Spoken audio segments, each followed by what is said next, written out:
On va poursuivre. On a été interrompu par une coupure du réseau. Et vous savez bien que c'est tout un combat, le fait de révéler les secrets du domaine spirituel. Et donc, Jennifer Mensa, bonjour. Constant, bonjour. Donc, je disais que c'est tout un combat que nous menons. Donc, souvent, Satan et ses démons essaient de nous jouer des tours et s'opposer à ce que la vérité soit mise à nu. Mais il est un menteur. Et Marie-Jo, désormais, quand tu viendras, avant de venir, tu as intérêt à bien intercéder, bien prier, parce que nous sommes attaqués. Et j'ose croire que tes prières vont faire en sorte qu'on ne soit plus interrompu. Je disais donc que l'une des premières questions qu'on doit se poser dès que les premières difficultés se pointent devant nous lorsqu'on est devenu chrétien, c'est pourquoi ça arrive. Le roi Salomon a dit, celui qui réfléchit sur les choses trouve le bonheur et celui qui se confie en l'Éternel est heureux. Il faut se poser des questions. Et à ce moment-là, on peut se demander comment suis-je venu au monde, l'une des premières questions, parce qu'en général, pour soi-même, c'est un mystère. Mais cet inconnu, ce mystère, transporte une bonne partie de nous parmi des choses antérieures à notre naissance qui peuvent nous poser problème dans la vie lorsque, par exemple, quelqu'un est issu d'un viol ou de l'inceste. Dans ce cas-là, la personne, si la main divine n'intervient pas assez rapidement, elle sera animée d'un esprit de rejet. Elle est à la merci de cet esprit du rejet, cette malédiction, mais conduit certains à s'éloigner des autres, même volontairement. Et une étude attentive atteste que beaucoup de criminels sont venus au monde dans ces conditions. Depuis le ventre de leur mère, ils ont été ainsi enfermés dans une sorte d'emprisonnement de l'esprit du rejet de soi et de la société. Donc une partie d'entre eux va reproduire les faits de leur origine. Il y a les enfants, deuxièmement, les enfants nés hors mariage. Ce fait-là peut compliquer la vie d'une personne, puisque Dieu est un Dieu d'ordre qui ne peut renier ses principes. En lui, il n'y a ni changement ni ombre de variation. Jacques chapitre 1, verset 17. Il ne reconnaît que ce qu'il a dit et non la contrefaçon et non la compromission. Ainsi, de Genèse à l'Apocalypse, toute la Bible nous parle de la naissance d'enfants issus d'un mariage entre un homme et une femme. Ce qui veut dire que les enfants qui naissent en dehors de ce canal portent en eux une malédiction qui veut dire ce qui n'est pas conforme à la volonté divine. Troisième catégorie de personnes concernées par ces liens, je le répète, qui ont pour origine des choses, des réalités qui ont précédé leur naissance. Troisième prison, la prison de l'adultère.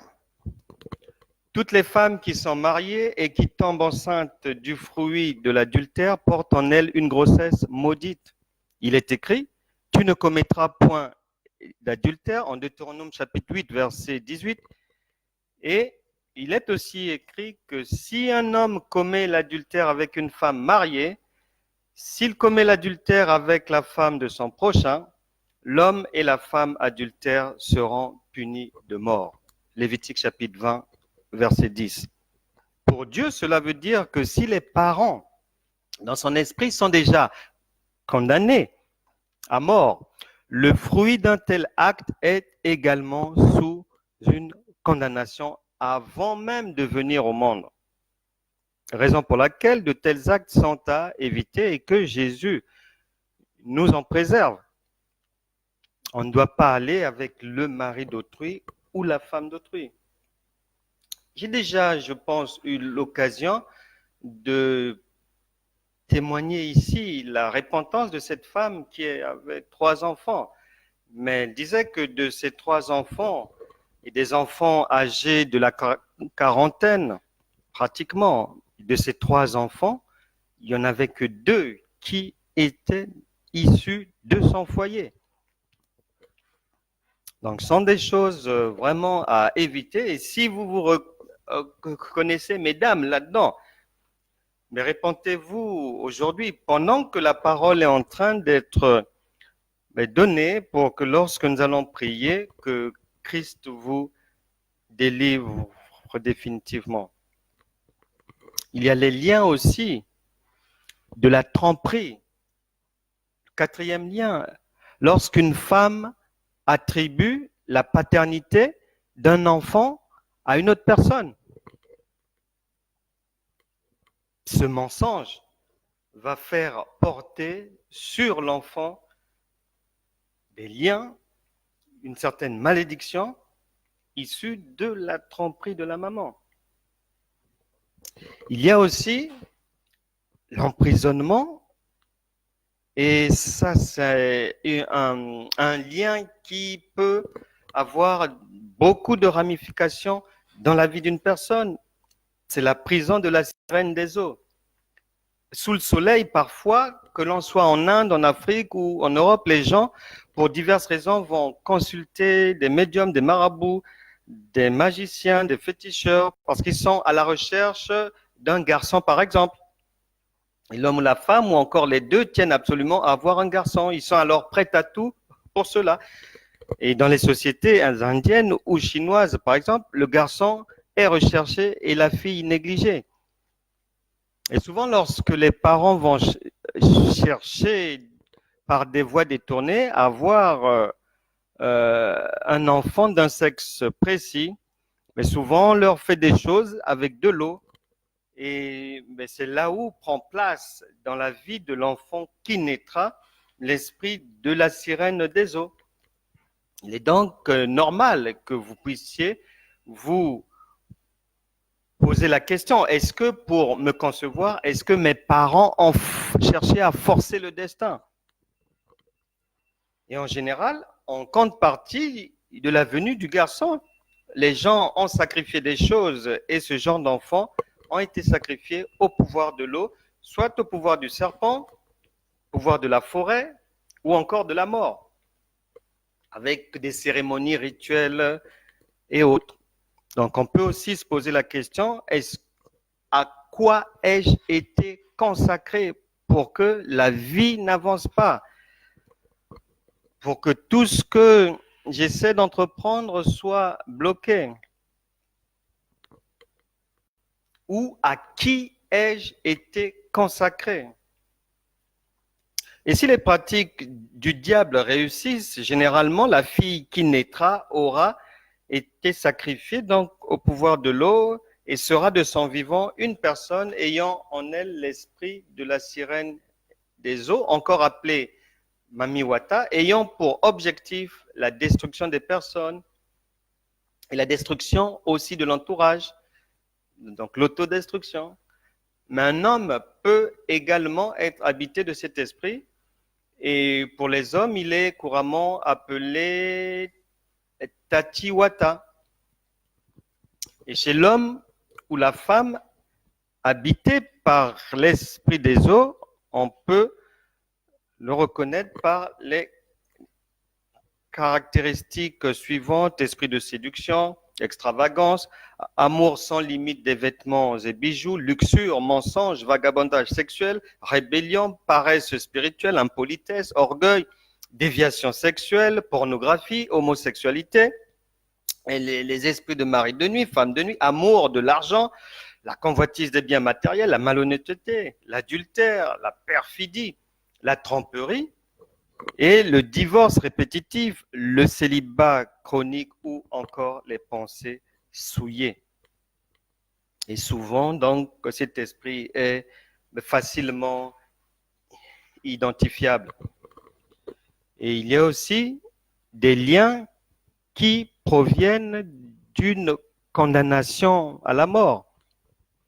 Oui, effectivement, il arrive que pendant que la femme est enceinte, les voyants ont déjà vu que l'enfant qui naîtra soit ne sera pas du sexe attendu, ou bien soit aura une destinée qui dérange. Donc à ce moment-là, on peut condamner cet enfant à la mort. Souvenez-vous que si Jésus-Christ a eu à vivre cela, donc les hommes d'aujourd'hui ne sont pas à l'abri de cela. Lorsque Jésus est né, Hérode avait envoyé les mages. Les mages sont venus adorer et Hérode a cherché à savoir où se trouvait l'enfant, mais c'était dans l'objectif de tuer sa destinée, de le tuer. Et ça, aujourd'hui, encore, c'est réel.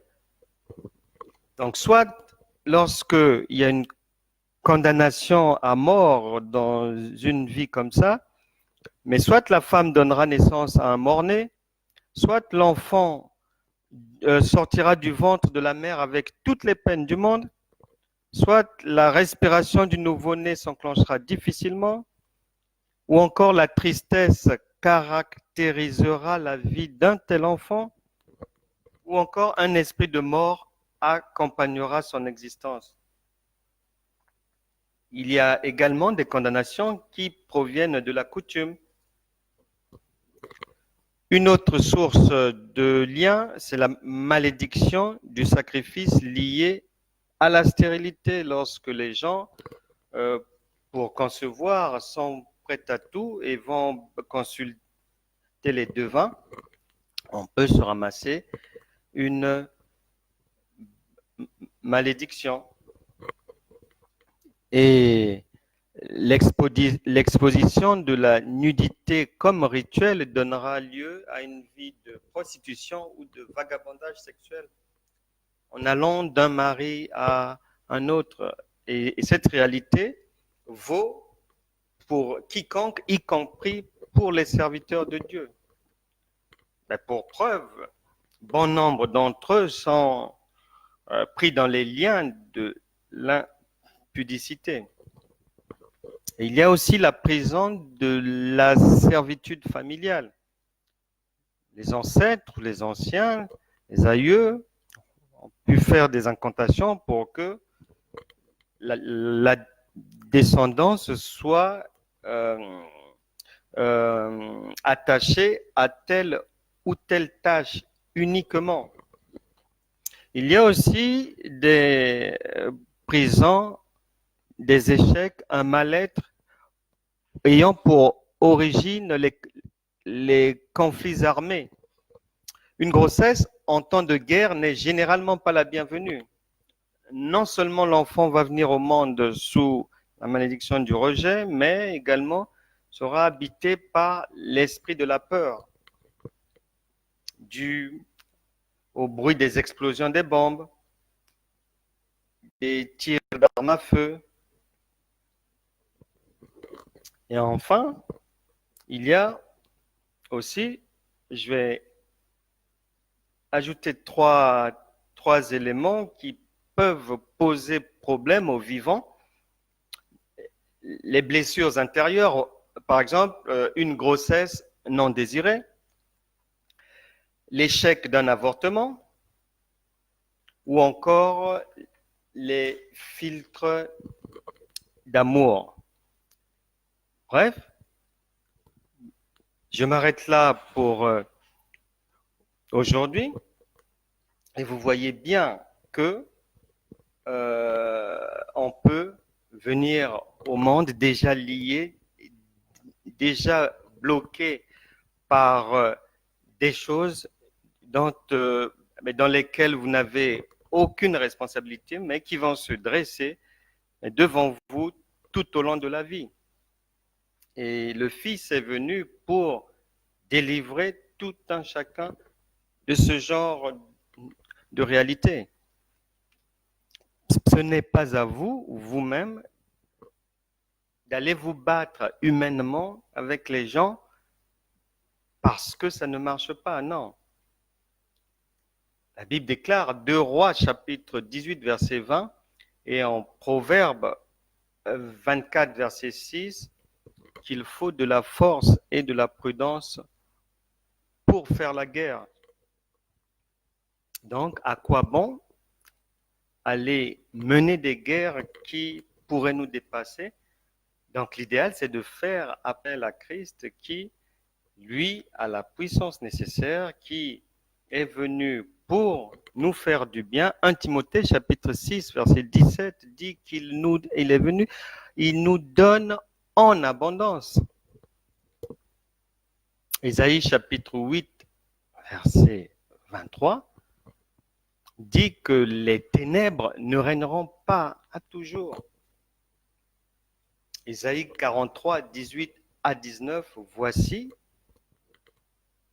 le Seigneur dit de ne plus vous occuper des événements passés et il va faire une nouvelle chose.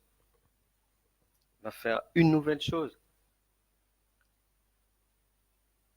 Le psalmiste a dit dans le psaume 142, verset 8, il demande au Seigneur de le délivrer des liens afin qu'il puisse le louer. Et le psalmiste d'aujourd'hui, c'est vous, c'est moi. Donc nous allons demander au Seigneur de nous délivrer de ces liens-là afin que nous puissions le louer, nous puissions l'adorer. Et le verset 36, Jean chapitre 8, verset 36 dit, « Si donc le Fils vous affranchit, vous serez réellement libre. » On va maintenant prier. Et l'objectif ici pour nous, c'est de faire sauter l'adverbe « si » pour que ne reste que le Fils vous affranchit et vous êtes réellement libre. L'adverbe « si » doit partir de votre vie. Il ne doit plus y avoir de blocage, plus de soucis. Et la réussite, vous y avez droit, puisqu'il est venu pour vous la donner, sans retenue et en abondance. J'ose croire que pendant que la parole était donnée, que les gens ont pu se repentir pour quoi que ce soit, ont pu reconnaître ça ne va pas de leur vie, de leur existence, de leur maison, au boulot, dans le foyer, dans les relations amicales, avec la famille. Et maintenant, donc, on va prier, soyez connectés pour être définitivement délivrés. Préparez-vous, je prie d'abord pour la parole et puis après, nous allons demander au Saint-Esprit de délier tous ces liens. Seigneur, merci pour ta parole. Nous te bénissons, nous te rendons gloire. Tu es toujours disposé à nous faire du bien et aujourd'hui encore, tu as voulu, Seigneur, nous montrer, nous orienter dans une direction pour nous faire voir le ça ne va pas de notre vie et son origine. Seigneur, merci de nous avoir fait comprendre que de ces liens, de ces choses, il y en a qui ont pour origine des choses que nous ne connaissons pas, qui nous ont précédés ici sur terre. Merci pour la révélation, merci, car lorsque tu révèles, c'est que tu as déjà prévu de nous délivrer et il en sera ainsi. Merci Seigneur. Amen. On va maintenant prier. Vous pouvez joindre vos proches Mais dans cette prière, soyez connectés. Dieu va nous faire du bien. Mais que ça soit le tabagisme, nous venons de citer beaucoup de travers qui ont pour origine ces choses-là. Mais le Seigneur va les nettoyer de votre vie. Croyez et qu'il est capable de tout. Lui qui est capable de colmater les brèches, peu importe la situation, peu importe ce que vous avez vécu auparavant, mais aujourd'hui, il est disposé à briser ces chaînes et vous avez droit à la liberté. Elle a été promise par le Christ qui est venu ici pour vous la donner, donc ça ne peut pas être autrement. On va donc prier que Dieu nous délivre, que toutes ces chaînes soient brisées. Prions. Au nom puissant de Jésus, par l'autorité de Jésus-Christ, que toute personne qui est maintenant connectée, toute personne qui sera connectée ultérieurement, qu'elle reçoive maintenant la délivrance de tout emprisonnement satanique, que peu importe le domaine de la vie, Saint-Esprit manifeste ta grandeur, que le feu de Dieu aille briser toutes les chaînes qui persécutent les gens, que ce soit de jour ou de nuit, au nom puissant de Jésus. Et je prie particulièrement que tout caïman, tout crocodile démoniaque, toute chose, tout oiseleur, tout requin des finances, tout démon maléfique, démon des eaux, assigné à voler votre épanouissement, voler votre joie, voler votre vie aujourd'hui. J'arrête tes œuvres au nom de Jésus. J'envoie le feu de Dieu dans toutes les maisons pour consumer tout ce qui n'est pas de Dieu, tout ce que Dieu n'a pas planté dans vos maisons, dans vos vies, soit consumé au nom de Jésus. Que le feu de Dieu brise toujours dans toutes les fondations de vos vies, dans les fondations des vies de vos enfants, de vos conjoints, au nom de Jésus. Je chasse l'esprit de mort et d'enfer de vos vies. J'appelle la lumière de Christ à jaillir désormais dans votre maison, dans votre corps, dans votre cœur, dans votre âme, dans votre esprit, dans les vies de vos enfants, dans vos activités. Vous brillerez. Vous serez la tête et non la queue. Au nom puissant de Jésus, nous avons prié. Amen. Amen, amen, amen, amen.